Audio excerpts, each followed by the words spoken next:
तो फ्रेंड्स अब हम लोग उत्तल तो अभी हमने देखा, ठीक है, या फिर उत्तल को आपने पीछे वीडियो में देखा था। अगर दोनों अलग अलग वीडियो होगा तो ठीक है। तो वैसे वीडियो अगर लंबा ना होना तो आपको एक ही वीडियो में दोनों दिखेगा, और अगर लंबा होगा तो अलग अलग दिखेगा। तो फिलहाल क्या उत्तल दर्पण में सिद्ध करें कि F बराबर R/2 होता है। तो यहाँ पर अब उत्तल दर्पण है, F बराबर R/2 सिद्ध करना भी अवतल दर्पण में जो हमने सिद्ध किया उससे कुछ ना कुछ आइडिया तो मिला ही होगा। तो चलिए अब हम लोग किस में आते हैं, उत्तल दर्पण में। उत्तल दर्पण का परावर्तक सतह जो होता है वो उठा हुआ होता है, तो इसका क्लय किया हुआ भाग धंसा हुआ भाग की ओर होगा, इधर धंसा हुआ है। तो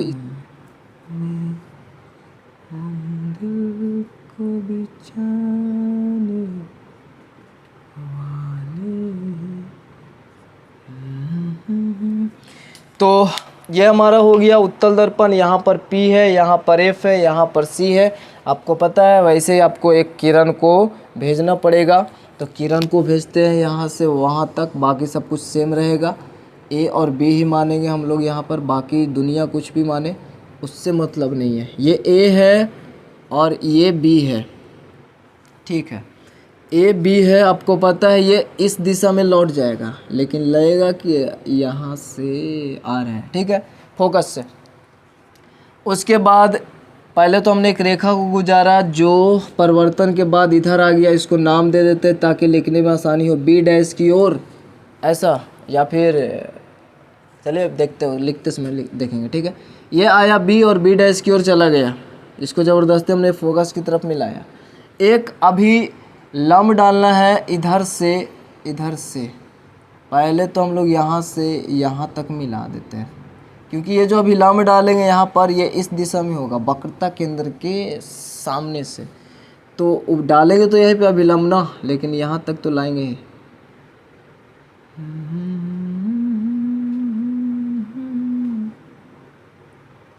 यहीं पे C कर देते हैं, ठीक है। ये हो गया, ये हमने B से C को मिलाया और इसको आगे की तरफ बढ़ाएंगे।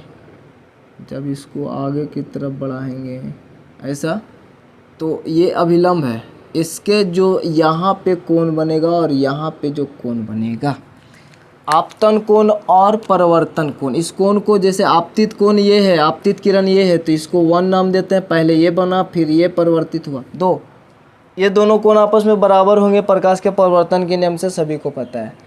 उसके बाद एक यहाँ भी कोण बनेगा,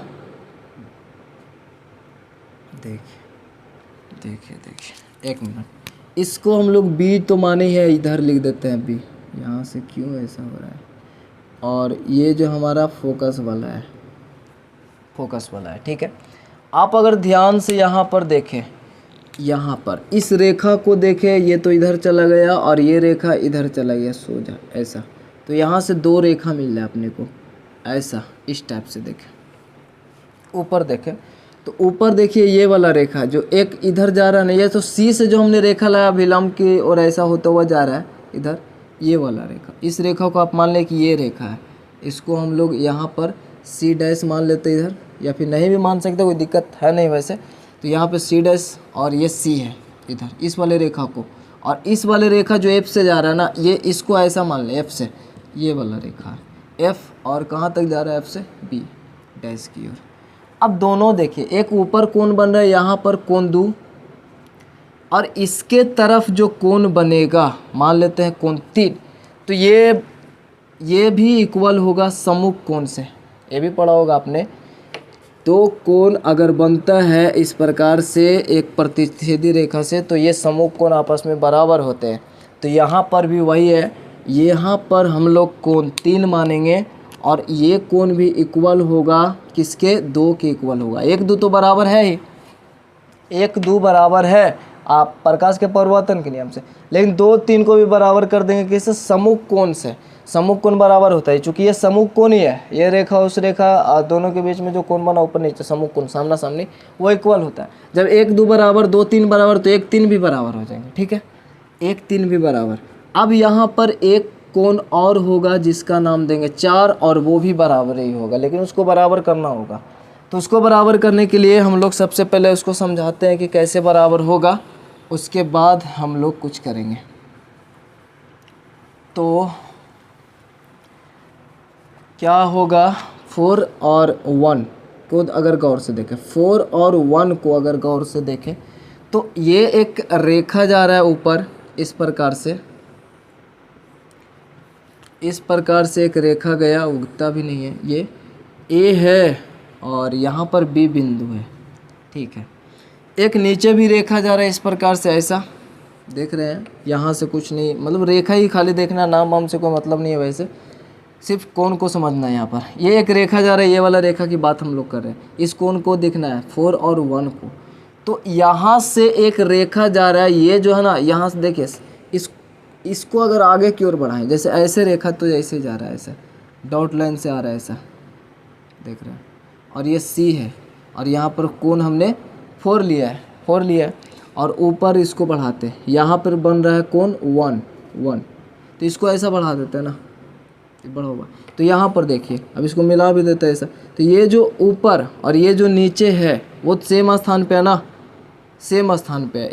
इस रेखा से ऊपर जो कोण बना 1 और इस रेखा से इसमें भी ऊपर ही कोण बना 4, तो ये सेम स्थान पे, संगत कोण इसको बोलते हैं। संगत कोण से ये दोनों आपस में क्या होंगे, बराबर होंगे, 1 और 4, ठीक है। तो बराबर होगा, बस संगत कोण पता है तो इजली समझ में आ जाएगा, वरना फिर कोई उपाय नहीं है इसको समझने का। तो ये हमारा होता है संगत कोण से, यहाँ पे ये इक्वल होगा 1 और 4, तो इतना ही काम करना है। जब 1 4 इक्वल हो गया और 1 3 इक्वल है, 1 जो है 3 के भी बराबर है और 1 4 के भी बराबर है, तो 3 और 4 भी बराबर होंगे इक्वल में ना, तो 3 4 बराबर हो गया। अब इस त्रिभुज में आएंगे और वही समद्विबाहु त्रिभुज से वैसे ही करना है, बी को फिर पी के नज़दीक करना है और वैसे ही करना जैसे हमने उत्तल दर्पण में किया था। सबसे पहले तो मान लेते हैं, जो भी अपने को यहाँ पे लिखना है, माना कि किसी अवतल दर्पण में मुख्य अक्ष के समानांतर आती किरणें ए बी, जो प्रकाश किरण बी से टकराने के बाद ऐसा ऐसा हो गया, जो भी हमने किया वैसा लिखना है।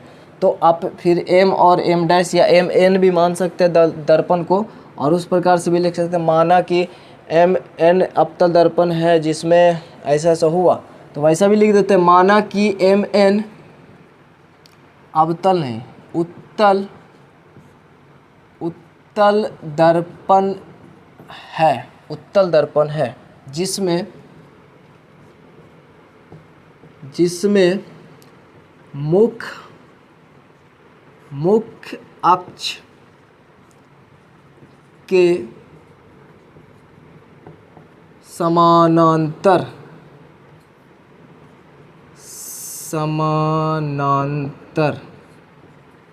मुख्य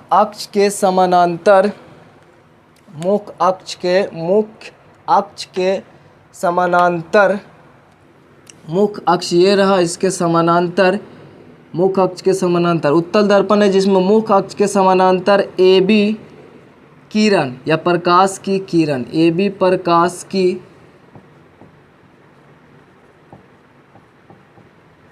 प्रकाश की किरण बी बिंदु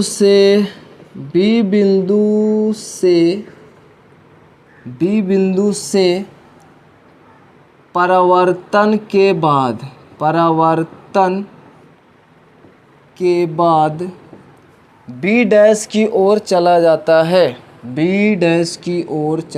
है, या तो फिर हम ऐसा भी लिख सकते हैं ना कि बी बिंदु से परावर्तन के बाद एफ से मिलता हुआ प्रतीत होता है, यानी यहाँ से परिवर्तन होगा, लगेगा कि यहाँ पे मिला, ठीक है, और यहाँ से प्रकाश फिर टकरा कर ऐसा आ रहा है, नहीं, लेकिन होता नहीं है, वो आपको पता है, जो हमने पहले पढ़ा था काल्पनिक वास्तविक वो, तो इसमें तो ऐसा ही होता ना, पीछे की ओर इसको मिलाते हैं।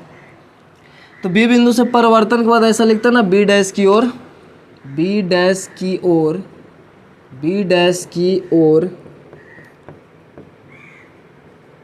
चला जाता है। उसके बाद हमने क्या किया, ये तो उधर चला गया, इसको हमने ज़बरदस्ती मिलाया है। उसके बाद हमने क्या किया, सी से बी को मिलाया,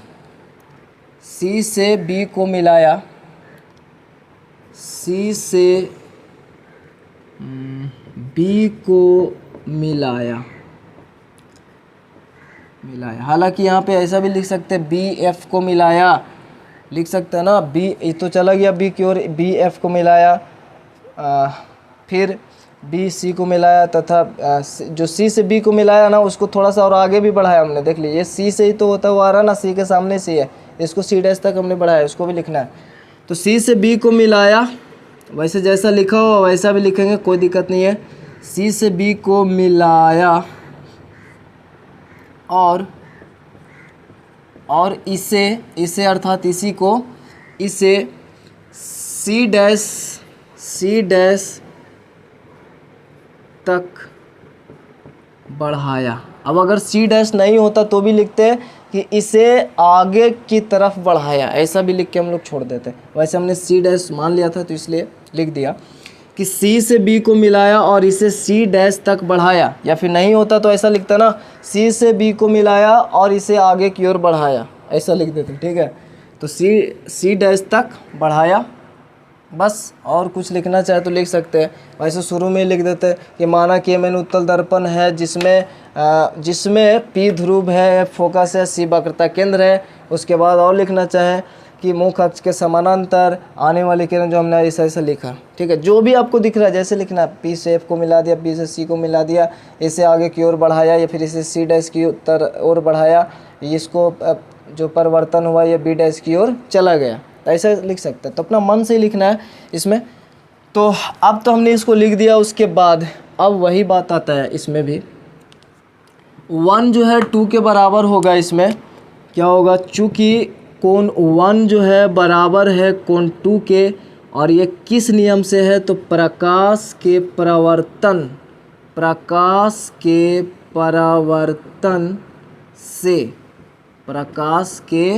परावर्तन से ये कोण 1 बराबर 2 है, यानी I बराबर R, आपतित और प्रवर्तित। आपतन कोण और प्रवर्तन कोण इक्वल होता है, उससे 1 बराबर 2 हो गया। अब ये 1 बराबर 2 है, तो अब अभी हमने बताया था ना 1 बराबर 2 हो गया। अब 2 और 3 जो हमने बताया था यहाँ पर, अगर इस टैप से देखें, कैसा देखें, ये रेखा ऐसा और फिर रेखा ऐसा जा रहा है ऐसे, तो ये 2 है ऊपर कोण और ये 3 है। अभी हमने पहले शुरू में ही समझा दिया था इसको, बस फिर से देख रहे हैं 2 और 3। तो ये किस कोण से होगा, सम्मुख कोण से, ये सम्मुख कोण से बराबर होंगे 2 और 3। तो 2 और 3 भी बराबर होंगे, कोण 2 और कोण 3 होगा बराबर किससे, 1 और 2 बराबर है, और कोण 3 इधर लिख देते हैं और कोण 2। वैसे कोई दिक्कत नहीं इधर उधर लिखने से, 2 एक साइड में ही रखते हैं या इधर भी रखते तो भी कोई दिक्कत नहीं, उतना कोण ध्यान देता है। ठीक है, इक्वल तो होगा ही ना। वैसे भी कोण 1 बराबर 2, कोण 3 बराबर कोण 2 हुआ, किससे हुआ, सम्मुख कोण से, सम्मुख कोण से। इसको समीकरण 1, इसको समीकरण 2 मानेंगे, क्योंकि समीकरण 1 और 2 से देखिए, 1 2 के बराबर, 3 2 के बराबर, ये भी 2 के बराबर, ये भी 2 के बराबर, तो ये दोनों आपस में बराबर हो जाएंगे, यानी कोण 1 बराबर कोण 3 हो जाएगा किससे, समीकरण 1 तथा 2 से। 1 तथा 2 से हो गया दोनों बराबर। अब 1 3 बराबर हो गया, तो अब देखें ये बराबर था ना, इसीलिए ऐसा हो गया समीकरण 2 से। 1 2 और 2 3 बराबर हो गया, 1 3 भी बराबर है, 2 3 भी, तो इधर तो हो गया ना। अब 4 को बराबर करना है इसको, तो यहाँ पे हमने अभी बताया था ना, ये वाला जो कोण बन रहा है ना इस रेखा पर ऊपर की ओर, और इस रेखा पर भी बन रहा है ऊपर की ओर, ये तिर्यक रेखा दोनों के लिए एक ही है। इसी रेखा पर ये भी कोण बन रहा है और इसी रेखा में ये भी कोण बन रहा है, दिख रहा है। अभी हमने बताया था ना, इसको मिटाते, अभी हमने बताया था कि एक ही ओर जो कोण बनेगा, एक ही तरफ, एक ही स्थान के पास, जैसे 1 है ऊपर, इधर 4 है, तो ये देख रहे हैं ना, यही वाला रेखा से बन रहा है। ये जो रेखा जा रहा है, ये सी जो हमने अभिलंब विलंब डाला और सी से बी को मिला, वो सब एक ही रेखा है ना, एक ही रेखा जा रहा है। तो वो वाला जो है इधर तो इसको मिला देंगे, इसको डॉट लाइन से, ये तो अभिलंब हमने डाला, ये भी एक काल्पनिक रेखा ही तो है। तो ये 1 है यहाँ पर और यहाँ पर 4 है, ये भी संगत कोण से इक्वल होंगे, संगत कोण से ये इक्वल होते हैं। ठीक, तो ये तो इसलिए ऐसा हो गया, इधर 1 2 समीकरण 1 2 से ये बराबर हो गया। चूँकि यहाँ पर भी बराबर ही होगा 1 और 4, कोण 1 और कोण 4 बराबर होगा किस कोण से, तो संगत कोण से। अब यहाँ पर देखने वाली बात ये है कि 1 और 3 के बराबर, ये तो हमने अभी समझा 1 और 3 कैसे बराबर है। 1 4 के बराबर हो गया संगत कोण से, तो 1 3 के बराबर 1 4 के बराबर, तो 4 और 3 भी आपस में बराबर होंगे। ठीक है, होंगे, कैसे होंगे, तो इसको हम लोग मान लेते हैं, इसको फिर से मान लेते हैं समीकरण 3 और इसको मान लेते हैं समीकरण 4। तो 1 3 के बराबर 1 4 के बराबर, तो 3 और 4 भी बराबर होंगे समीकरण 3 तथा 4 से। समीकरण 3 तथा 4 से ये भी इक्वल हो गया। अब ये इक्वल हो गया 3 और 4, तो आइए इस त्रिभुज को पारते हैं। जैसे कि डॉट लाइन से इधर ऐसा है और इधर भी डॉट लाइन से ऐसा है, उसके बाद ऐसा मिला देते हैं। इधर वाले बिंदु क्या है, B है, और ये वाला बिंदु इसका नाम C और ये वाला बिंदु इसका नाम है F। BCF या BFC इसका त्रिभुज का नाम है। यहाँ पर कोण 3, यहाँ पर कोण 4 है, यहाँ पर 3 और यहाँ पर कोण 4 है। इसको सोजा करके भी बना सकते हैं। तो अब इसको पूरा ऐसा बना देते हैं। ठीक है, त्रिभुज है, ये दोनों कोण इक्वल है, तो इसका सम्मुख कोण अर्थात FC और BF इक्वल होंगे। समद्विबाहु त्रिभुज की तरह है ना, ज्यामितीय जो नियम है उससे होगा। तो ये तो हो गया हमारे पास इतना, ये संगत कोण से 3 और 4 समीकरण 3 और तथा 4 से। अब यहाँ पर हम लोग देख रहे हैं कि जो BF है वो बराबर होगा FC के। ठीक है ना, देखिए BF बराबर होगा FC के, BF बराबर FC। यहाँ पे समद्विबाहु त्रिभुज लिख देते हैं, समद्विबाहु त्रिभुज उसी से बराबर ही है ना, इसमें समद्विबाहु त्रिभुज तो हम बोल ही सकते हैं, तो ज्यामितीय नियम से भी बोल सकते हैं इसको। BF बराबर FC हो गया, BF बराबर FC, इसके सामने ये कोण, इसके सामने ये कोण, BF बराबर FC, BF बराबर FC इक्वल हो गया।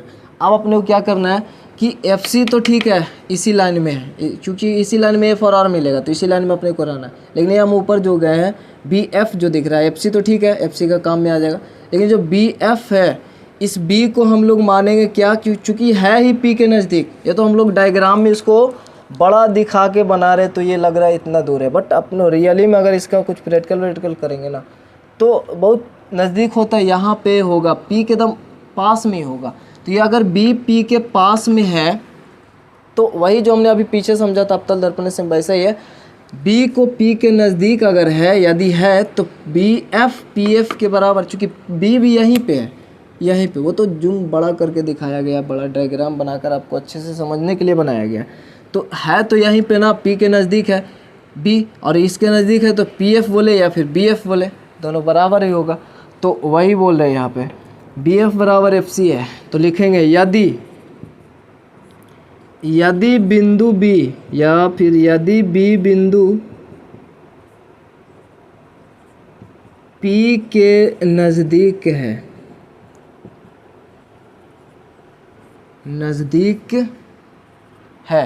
नज़दीक है तो क्या होगा, यदि B P के नज़दीक है तो B यहाँ आ गया, तो BF PF के बराबर होगा। ठीक है, BF जो है P के नज़दीक आ चुका है, तो वो PF के बराबर होगा, BF PF के बराबर। तो यहाँ पर क्या है, BF बराबर FC, BF बराबर PF। तो BF FC के बराबर है और BF PF की भी बराबर है। देखिए BF जो है ना FC के बराबर है, BF PF की भी बराबर है। तो क्या FC और PF आपस में नहीं बराबर होंगे, PF और FC आपस में बराबर होंगे। आपको भी पता है, वैसे भी हमने बताया था, ये बीच में होता है इसका, तो ये वाला आधा भाग में, दोनों आधा बराबर भाग में बटा हुआ है, ये दोनों बराबर भी होता है। बट यहाँ पे दिखाना था, वो भी हमने दिखा दिया, BF बराबर PF है, तो इसको समीकरण मान लेता है ना इसको किससे, इसको और इससे हम लोग यहाँ पे पी एफ एफ सी को बराबर करने वाले हैं। तो ये 4 तक हमने समीकरण को माना है, इसको मान लेते हैं 5, समीकरण 5, और इसको मान लेते हैं समीकरण 6। इसको 5 मान लिया, इसको 6 मान लिया, तो यहाँ पर बी एफ जो है एफ सी के बराबर है और बी एफ पी एफ के भी बराबर है। तो क्या बी एफ आपस में एफ सी के बराबर होंगे? दोनों जब बराबर है और ये इसके बराबर, ये इसके बराबर, दोनों आपस में बराबर होंगे, तो पी एफ बराबर एफ सी हो गया किससे किससे, समीकरण 5 और 6 से। समीकरण 5 तथा 6 से, 5 तथा 6 से। अब क्या करना, वही कंसेप्ट अब तो समझ में आ ही गया होगा। पी एफ जो है एफ सी के बराबर है, पी एफ एफ सी के बराबर है, और हमको सिद्ध करना वही एफ बराबर आर बटा 2। तो ये इतना टोटल को लेंगे पी सी, आर तो यही है, और पी सी बराबर लिखेंगे ये दोनों का योग है P F plus F C. तो वही कंसेप्ट अब तो हम लोग यहाँ पर क्या लिखेंगे कि पी एफ एफ सी के बराबर है। तो अब क्या करना है, अब कुछ नहीं करना है, वहाँ पे देख रहे हैं आर पी सी होता है, बीच की दूरी आर, पी सी किसके बराबर है, पी सी ये दोनों P F plus F C के बराबर, P F plus F C के बराबर है। अब अगर ये P F plus F C के बराबर है तो यहाँ पर देखिए पी एफ और एफ सी के जगह पे भी लिखेंगे पी एफ, चूँकि अपने को एफ चाहिए, इससे मतलब नहीं एफ सी से, एफ सी इसी के बराबर है तो इसी के जगह पे उसी को लिखेंगे, ठीक है। पी एफ और यहाँ पे देखें ना पी एफ एफ सी बराबर है, तो एफ सी के जगह पर भी पी एफ लिखेंगे चूँकि दोनों बराबर है पी एफ। अब पी सी जो है हमारे पास बक्ता त्रिज्या है आर है, और पी एफ क्या है, पी एफ जो है वो एफ है, तो यहाँ पर एफ लिखेंगे, यहाँ पर भी एफ लिखेंगे।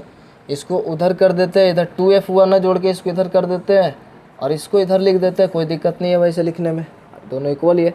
तो f बराबर हो गया r बटा 2, और ये सिद्ध करना था f बराबर r बटा 2, ये सिद्ध करना था f बराबर r बटा 2, इधर 2 गुना में इधर आएगा तो भागा में हो जाएगा। तो ये अपने को सिद्ध करना था। तो ये था हमारे पास उत्तल दर्पण। अवतल दर्पण में जो भी था f बराबर r बटा 2 हमने अच्छे से देख लिया है, और ये VVI क्वेश्चन है, अगर पूछा जाएगा तो 5 नंबर 10 नंबर में ऐसा पूछा जाता है ये क्वेश्चन, तो काफ़ी इंपॉर्टेंट भी है और प्रैक्टिस भी कर ले इसका। नेक्स्ट वीडियो में हम लोग हो सके तो दर्पण सूत्र देखेंगे, ही दर्पण सूत्र है, और आवर्धन को भी सिद्ध कर देंगे। तो वीडियो को पेंट करते, वीडियो अच्छा लगे तो लाइक कमेंट से जरूर करते, चल पाए चलो को सब्सक्राइब करके बेल आइकन को प्रेस कर दे। मिलता है नेक्स्ट वीडियो में, तब तक के लिए जय हिंद जय भारत। कल्याण।